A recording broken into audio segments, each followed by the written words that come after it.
गुरु को शिष्य पे राखिए, चलिए आज्ञा मान। कह कबीरता दास को, तीन लोक भय नाय। तीन लोक नौ खंड में, गुरु ते बड़ा न कोय। करता करे न करि सकै, गुरु करे सो हो। बोलिए प्रेम से श्री सद्गुरु महाराज की, श्री सद्गुरु महाराज की, श्री सद्गुरु महाराज की।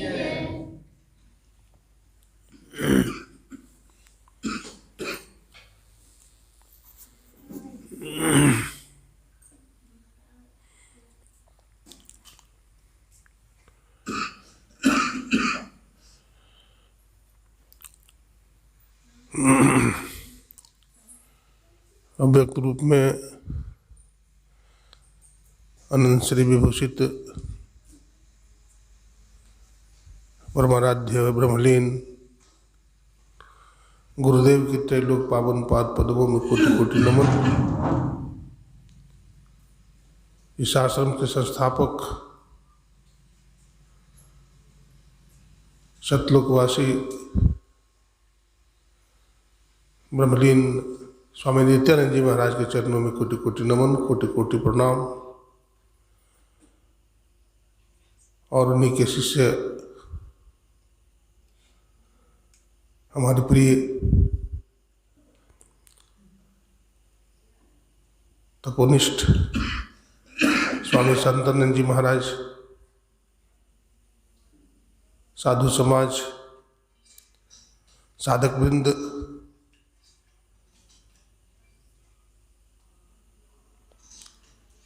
सज्जनों, माताओं एवं बहनों के श्री चरणों में कोटि कोटि नमन करते हैं, कोटि कोटि प्रणाम करते हैं।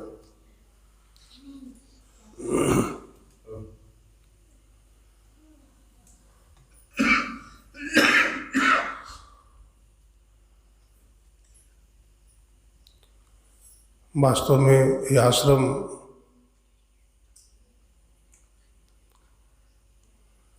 बिल्कुल ही शांत एकांत स्थान में स्थित है, जिसको धनामा कहते हैं। धनामा इसको क्यों कहते हैं? धन धान्य से परिपूर्ण है। यहाँ की जमीन बहुत उपजाऊ है, चारों तरफ हरियाली है और बीच में पर्वत इसकी शोभा को और चार चांद लगा देता है।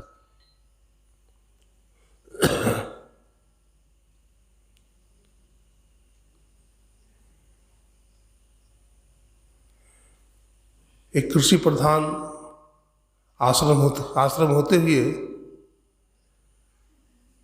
यहाँ ऋषि मुनि रहते हैं।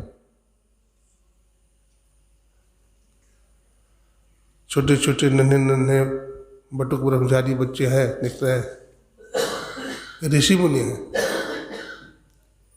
ये बड़े ज्ञानी हैं। और ये यहाँ रहकर गुरु आश्रम में सेवा कर, अध्यात्म विद्या अध्ययन कर बड़े महान बनेंगे। हमें इनसे बातचीत करने में बड़ा मन लगता है। नाम भी कितना सुंदर है बच्चों का। किसी का नाम कन्हैया है, तो किसी का नाम कृष्णा है, तो किसी का नाम सोनू है। ये छोटे छोटे बच्चे हैं जिनको कि माता पिता ने दान दे दिया, और ये बच्चे यहाँ रहते हैं, सेवा करते हैं, पढ़ते भी हैं, स्वामी जी पढ़ाते भी हैं। इस आश्रम को देख करके हमारे मन में पूज्य स्वामी नित्यानंद स्वामी का स्मरण होता है। वो बड़े त्यागी थे महात्मा, और हमसे बड़ा लगाव था, बहुत ज़्यादा दोस्ती थी। जब वो कुप्पा घाट आते थे तो गुरु महाराज को प्रणाम करने के बाद, महर्षि संजीवी जी महाराज के दर्शन करने के बाद प्रेम बस सीधे हमारे कमरा में आ जाते थे। मैं कहता था स्वामी जी कुछ जलपान हो जाए, तो की छो? मैंने कहा हुजूर सब कुछ है, आदेश कर लो जाए। सतुआ छो? जी हुजूर सतुआ है। नींबू है सरकार। सत्तू का शरबत घोल देता था नींबू डाल करके। स्वामी जी पीते थे मस्ती के साथ, बहुत घंटों बातचीत होती थी। अब प्रेम बस हमको भी लाए थे यहाँ। उसमें तो आश्रम पूरा बना नहीं था, बन ही रहा था, और हमको भी यहाँ लाए थे। मैं आश्रम को देखा, मुझे बड़ी प्रसन्नता हुई थी, बड़ी खुशी हुई थी। तो ऐसा ये आश्रम है, बड़ा पवित्र है और ध्यान करने योग्य है।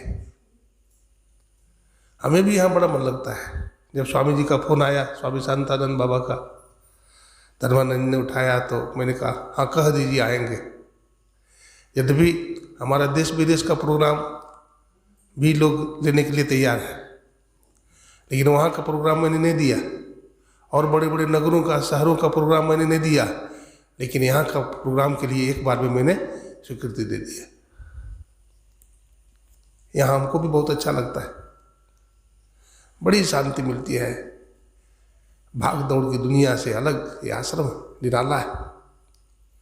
और स्वामी शांतानंद जी महाराज तो प्रेम की मूर्ति है। ये संत महात्मा से बड़े प्रेम करते हैं, बड़े विनम्र और उदार हैं, ऐसा मुझे अनुभव होता है।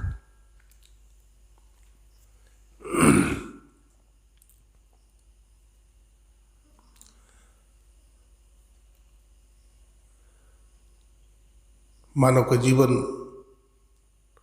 परमात्मा ने दिया है, ये बड़ा दुर्लभ है। दुर्लभम मानुषंदेहि, मनुष्य का शरीर बड़ा दुर्लभ है। 84 लाख योनि को पार करके, है ना, बिंदु कवि ने कहा 84 लाख मंजिल तय करके मुश्किलों से जिस घर को तूने पाया उस घर को खो रहा है।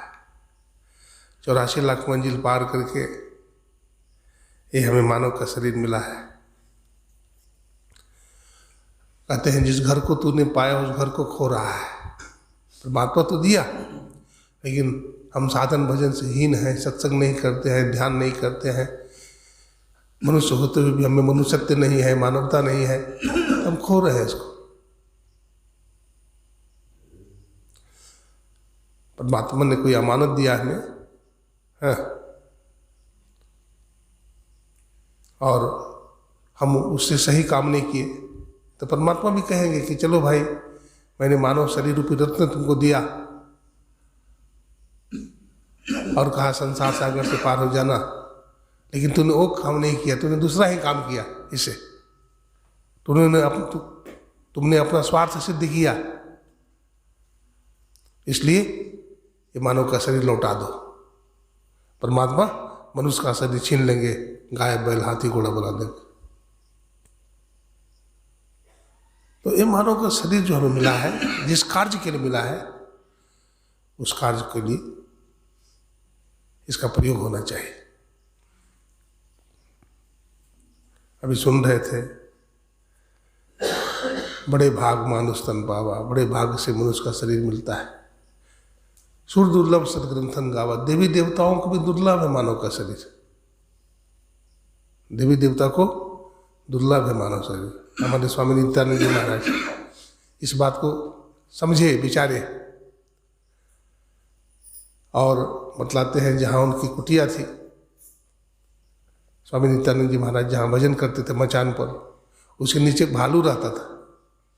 हाँ, और मचान के ऊपर वो रहते थे। बताइए कितने साहसी थे, और परमात्मा से मिलने की कैसी ललक थी, है ना। परमात्मा से मिलने की ललक होनी चाहिए, परमात्मा को जानने की जिज्ञासा होनी चाहिए।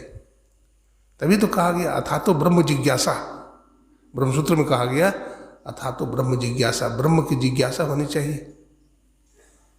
हम लोग संसार की जिज्ञासा करते हैं, धर्म की जिज्ञासा में लगे हुए हैं, धन की जिज्ञासा में लगे हुए हैं, विषयों की जिज्ञासा में लगे हुए हैं। ये मंजिल पूरा होगा? ये मंजिल पूरा नहीं होगा। साधन धाम मोक्ष कर द्वारा, पाई ने जही पर लोक सम्हारा। ये मनुष्य का शरीर क्या है? साधनों का धाम है। ये मनुष्य के शरीर में साधन क्या है? मोक्ष का द्वार लगा हुआ है, दरवाजा है। और ये किसी योनि में नहीं है, ये मात्र मनुष्य के शरीर में ही है। और मानव का शरीर मात्र कर्म योनि है, बाकी सब योनियाँ भोग योनियाँ हैं। भोग योनि में केवल कर्मों का भोग भोगते हैं, लेकिन कर्म योनि में हम नया कर्म करते हैं, उत्तम कार्य करते हैं, और जो द्वार है मोक्ष का उसमें प्रवेश करते हैं। तुलसी साहब कहते हैं, क्यों भटकता फिर रहा तू ऐ तलाशे यार में, रास्ता सहरग में है निर्वर पे जाने के लिए। तो सहरग में जो रास्ता है उसमें चलना चाहिए। और कब चलेंगे? जब संत सदगुरु से दीक्षा लेंगे और अपने जीवन में कुछ आदर्श लाएंगे, अपने जीवन में कुछ प्रतिज्ञा करेंगे, ज्ञान वैराग्य होगा, तब हम चल सकते हैं सहरग में, अपने अंदर में चल सकते हैं। जो अपने अंदर में चलता है उसी को कुछ मिलता है। कबीर साहब ने कहा, जिन ढूंढा तिन पाइयाँ, गहरे पानी पैठ, मैं बौरी डूबन डरूं, रहो किनारे बैठ। जिन्होंने ढूंढा अपने जीवन में उन्होंने पाया। क्राइस्ट जीसस ने कहा, क्या कहा? खटखटाओ खुलेगा, खोजो मिलेगा। उन्होंने कहा 6 days worked and 7 days declared holiday. सप्ताह के 7 दिन में जो रविवार होता है, हमारे पादरी भाई चर्च में जाकर सत्संग करते हैं। और हमारे गुरुदेव ने भी नियम बनाया, हर आश्रमों में, जितने भी भारतवर्ष में आश्रम है, देश विदेश जहाँ भी है, वहाँ पर हर रविवार को हम लोग सत्संग करते हैं। और गुरु महाराज की बनाई हुई परंपरा में मासिक ध्यानाभ्यास, पाक्षिक ध्यानाभ्यास, साप्ताहिक ध्यानाभ्यास, 3 दिवसीय ध्यानाभ्यास और 24 घंटे का भी ध्यानाभ्यास रखा जाता है। इससे जीव का परम मंगल होता है, जीव का परम कल्याण होता है। इसमें दोनों तरह की पढ़ाई होती है, सैद्धांतिक और प्रायोगिक, प्रैक्टिकल जिसको बोलते हैं। तो यहाँ प्रायोगिक और सैद्धांतिक दोनों पढ़ाई हो रही है। साधक यद्यपि थोड़े हैं, उससे कोई बात नहीं, लेकिन जितने भी हैं उतने ही बहुत निष्ठा के साथ, बड़ा प्रेम के साथ ध्यान भी करते हैं और यहाँ आश्रम में सेवा भी करते हैं, ये देखने को मिलता है।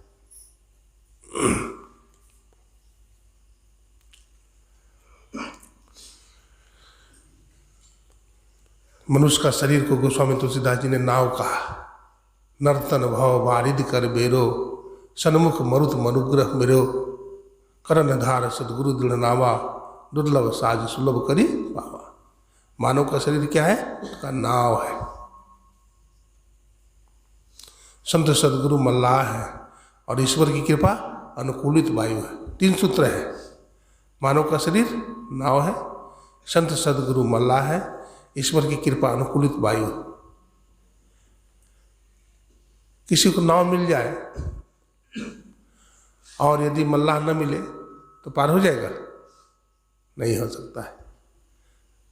नाव तो मिला, लेकिन नाव के साथ में मल्लाह भी होना जरूरी है। मल्लाह जब आता है तो क्या करता है? उसके हाथ में पतवार होता है, पतवार चलाता है, नाव आगे बढ़ती है। लेकिन हवा विपरीत होने से वो पल्ला बांध देता है, न पल्ला को बदलता है वो। अगर नाव को जिस दिशा में ले जाना है उसके विपरीत हवा चल रही है तो पल्ला को क्या करता है? वो विपरीत दिशा में लगा देता है और हवा अनुकूलित हो जाती है और नाविक आराम से नाव को पार कर देता है। कहने का मतलब है कि जैसे ही संत सदगुरु अपने शिष्य के नाव में बैठते हैं, है ना, जैसे ही बैठते हैं परमात्मा की कृपा भी अनुकूलित हो जाती है, हवा बिल्कुल शांत हो जाती है, अनुकूलित हो जाती है। जिस दिशा में हमें जाना है उसके विपरीत दिशा से हवा चलती है, हमारी नौका आराम से पार हो जाती है। भक्ति नाव में ले चढ़ाई, पार करे भवखेव जी, भजो भजो गुरुदेव हो भाई, गुरु गुरु गुरुदेव। भक्ति रूपी नाव में संत सद्गुरु चढ़ा करके भवसागर हमें क्या करते हैं, पार कर देते हैं।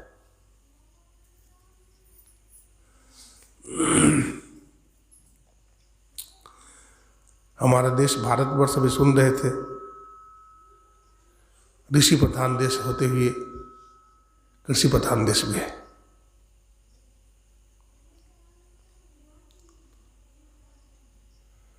भारत में जितना संत महात्मा हैं, योगी हुए हैं, किसी और देश में देखने को नहीं मिलेगा। यहाँ जितने जति और सती हुए हैं पाश्चात्य देशों में नहीं मिलेगा आपको।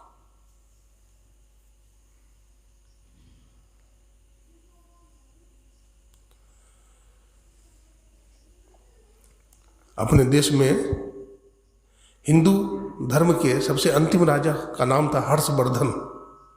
क्या नाम था? हर्षवर्धन। बड़े ही महत्वाकांक्षी राजा हुए हर्षवर्धन, बड़े धार्मिक थे। चंद्रगुप्त मौर्य भी ऐसा ही हुए, बड़े धार्मिक और गुरु के अनुसार, गुरु के आदेश पर चलने वाले महापुरुष। अभी गुरु गोविंद सिंह जी का नाम सुन रहे थे, वो भी ऐसा ही महापुरुष थे। छत्रपति शिवाजी जो गुरु के आदेशानुसार चलते थे। भगवान श्री राम भी, राजा दशरथ भी बिना गुरु वशिष्ठ की आज्ञा के कोई काम नहीं करते थे। राम राज्य बहुत आगे बढ़ा। भगवान श्री कृष्ण भी अपने गुरु से पूछ करके राज्य चलाते थे संदीपन मुनि के आदेश से। तो भगवान भी अपने साम्राज्य को चलाने में कुशल हुए और बहुत ख्याति संसार में हुई। कोई राजा उनको दबा नहीं सका। भगवान श्री राम और भगवान श्री कृष्ण को, उन्हें सारे शत्रुओं को पराजित कर दिया।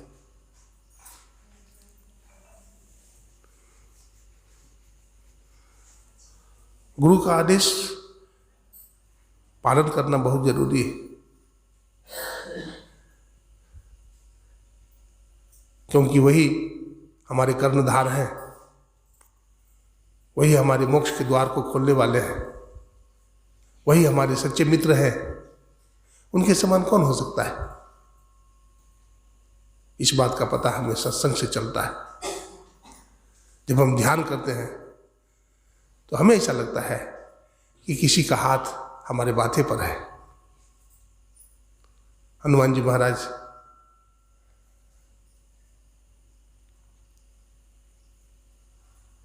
जब आंख बंद करते थे तो भगवान श्री राम का हाथ उनके माथे पर दिखाई पड़ता था। तब उनको पता चलता था कि लंका में हम अपने बल से नहीं आए हैं, जिन्होंने हमें भेजा है भगवान श्री राम ने, उनका बरदस्त हमारे माथे पर है। ऐसा ही होता है।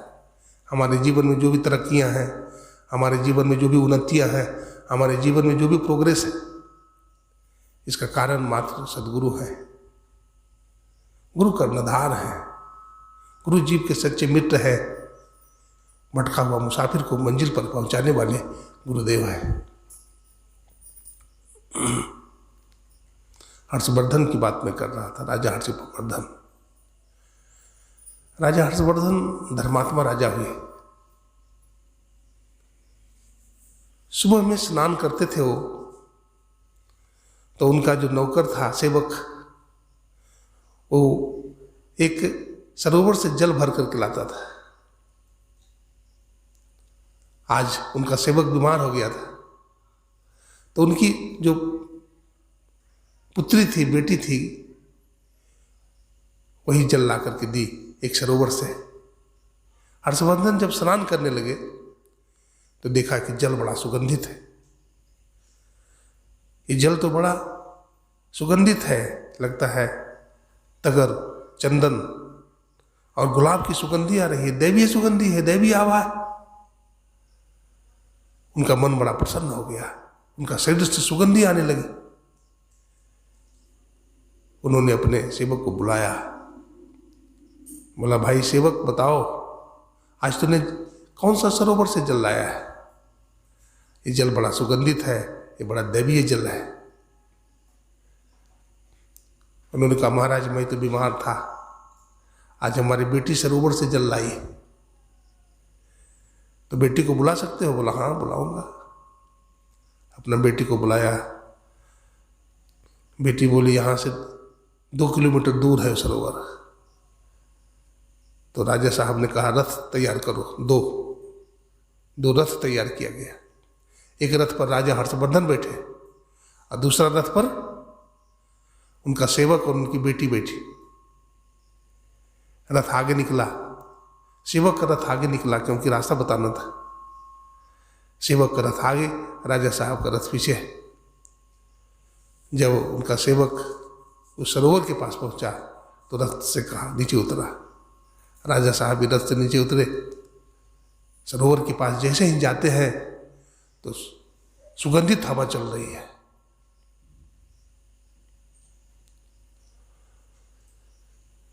वातावरण बिल्कुल शांत है। राजा साहब को प्यास लगी थी तो सरोवर का जल पान करते हैं।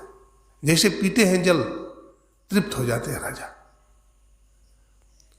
उस सरोवर से एक योगी पुरुष बाहर निकलते हैं, बड़ा दिव्य है, बड़े दिव्य महापुरुष बाहर निकलते हैं और उनको देख करके राजा का मस्तक झुक जाता है। किसी व्यक्ति को हम कभी देखे नहीं हो, कभी जाने पहचाने नहीं हो, उनका कोई इंट्रोडक्शन नहीं हो, कोई परिचय नहीं हो, और उनको देखते ही हमारा सिर झुक जाए तो समझना चाहिए ये कोई साधारण मनुष्य नहीं है, ये तो परमात्मा का कोई बंदा है, कोई भक्त है। सिर झुक किया राजा का। बोला महाराज जी आप कौन है?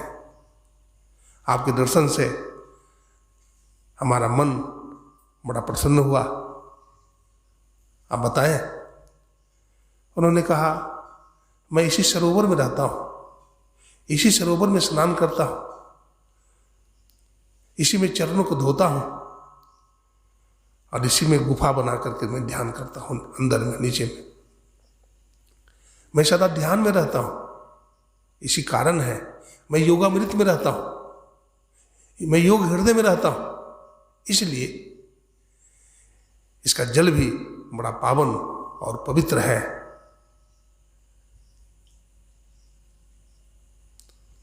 योग हृदय में वासना तनवास है तो क्या है ना। योग हृदय में साधक को रहना चाहिए, गुरु भक्त को योग हृदय में रहना चाहिए, है ना। गुरु नानक साहब कहते हैं 9 दर धावे ताकत रहाए, 10वां निज घर बासा पाए। 9 दरवाजे में हम दौड़ते रहते हैं, पूरे जीवन दौड़ते रहते हैं। 9 दरवाजा क्या है? 2 आंख का, 2 कान का, 2 नाक का, 1 मुख का, गुदालिंग, ये 9 द्वार है। 9 दरवाजे में जब तक लगे रहेंगे, दौड़ते रहेंगे, जीवन में सुख नहीं मिलेगा। बाहर में दौड़ेंगे, थक जाएंगे। 10वां निज घर बासा पाए। 10वां जो द्वार है, 10वां जो दरवाजा है, वो अपना घर है।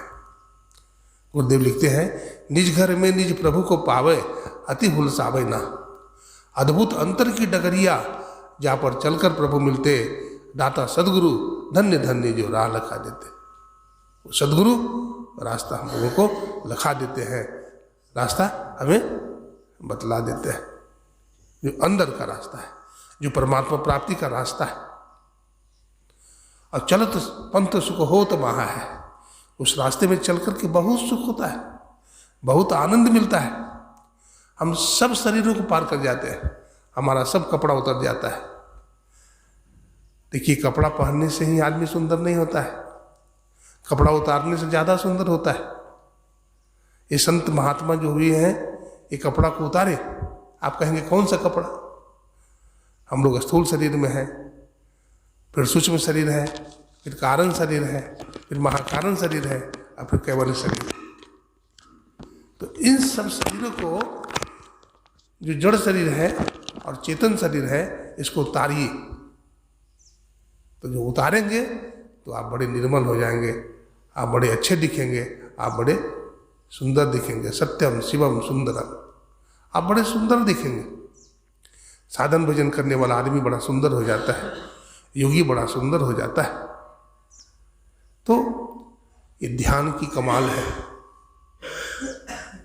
ध्यान का क्या है? कमाल है।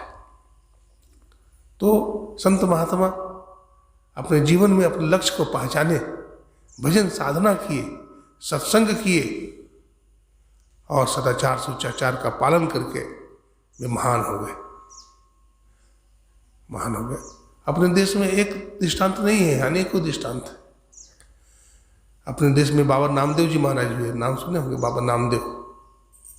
बाबा नामदेव महाराष्ट्र में हुए,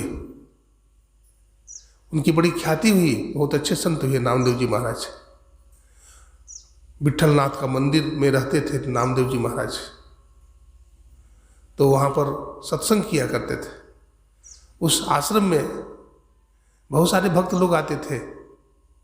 उसमें जो एक छोटी सी कन्या थी जनीबाई, उनके माता पिता भी आते थे, जनीबाई नाम था, उनके माता पिता भी आते थे। और जनीबाई नामदेव जी से दीक्षा ली थी।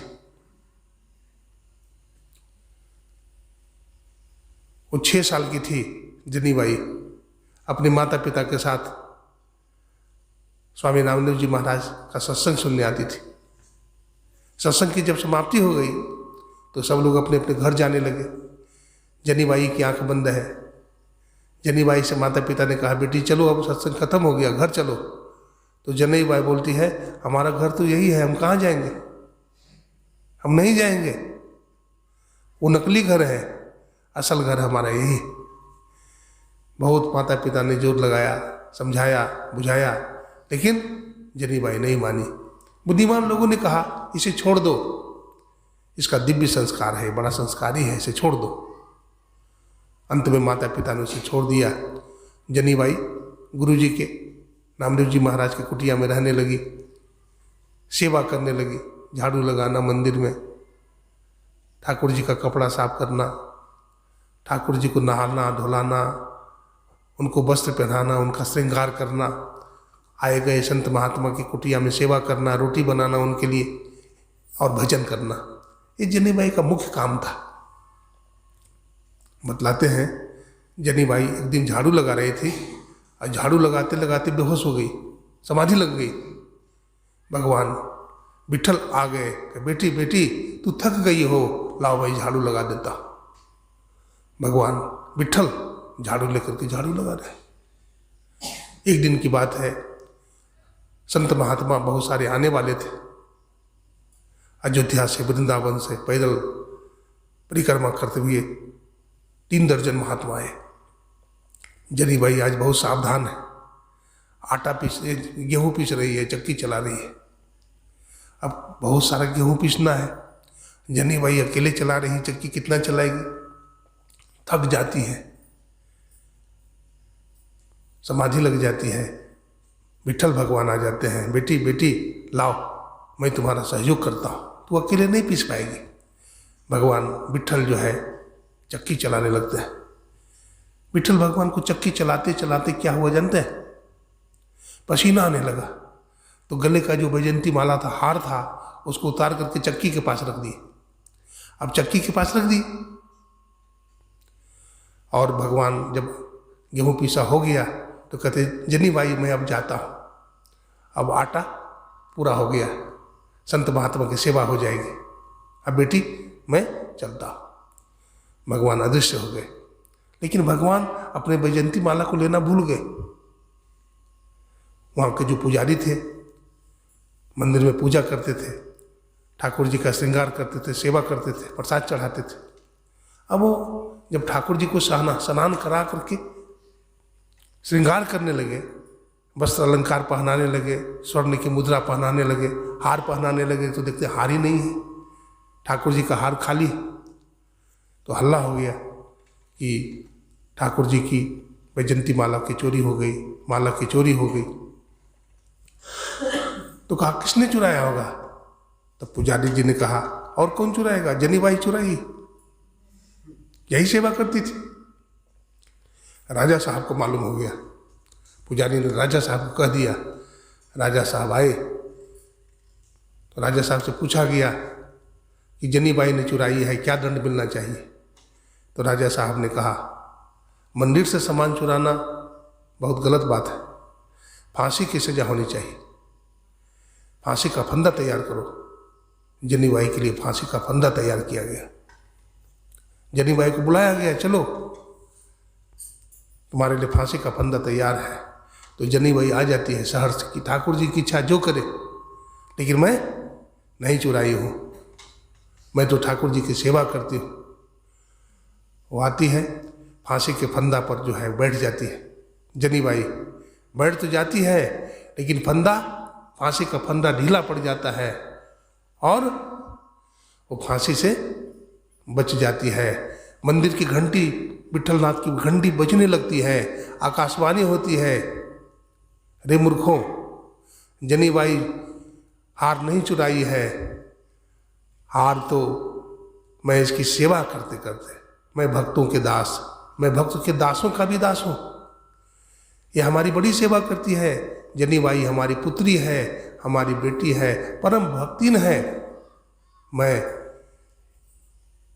चक्की चलाने के लिए गया था, इसके साथ चक्की चलाया और वो हार को उतारा था और मैंने हार को पहनना भूल गया। जाओ तुम लोग चक्की के पास, वो हार मिल जाएगा, पुजारी वहाँ जाओ। पुजारी वहाँ गया तो देखता है चक्की के पास विठल भगवान का जो हार पड़ा हुआ है। ऐसी थी जनीबाई, ऐसी जनीबाई थी, ऐसी जनीबाई जो मतलब कि कंडा बनाती थी। जनीबाई कंडा, तो कंडा बनाती थी तो उसका सहेली कंडा चुरा लेती थी, कंडा चुरा लेती थी। तो शिकायत की कि बहन आप हमारी कंडा चुरा लेती हो, मैं बहुत गरीब हूँ, किसी तरह से गुजारा करती हूँ। तो कहती नहीं, मैं तुम्हारा कंडा नहीं चुराया, ये तो हमारा कंडा है। क्या प्रमाण है कि तुम्हारा कंडा है? जनीबाई ने पंचों को भी कह दिया कि देखिए मानती नहीं है, हमारा चुरा लेती है। तो पंचायत हुआ, मुखिया जी, सरपंच साहब सब आए और बहुत सारे लोग आए फैसला करने के लिए। तो मुदई मुदाले दोनों को बुलाया गया, पूछा गया भाई बोलो ये किसका कंडा है?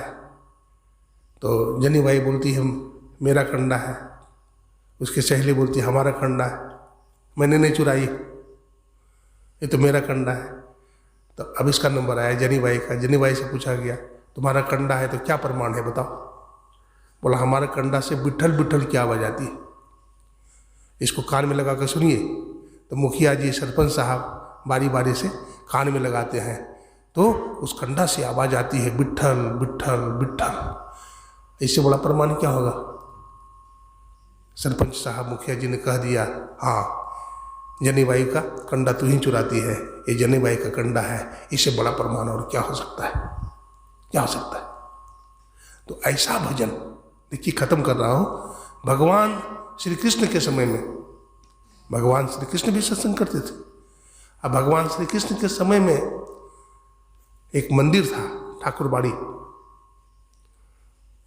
तो भगवान कृष्ण के मंदिर समय में एक लक्ष्मी नारायण मंदिर था। तो लक्ष्मी नारायण मंदिर में सत्संग होता था।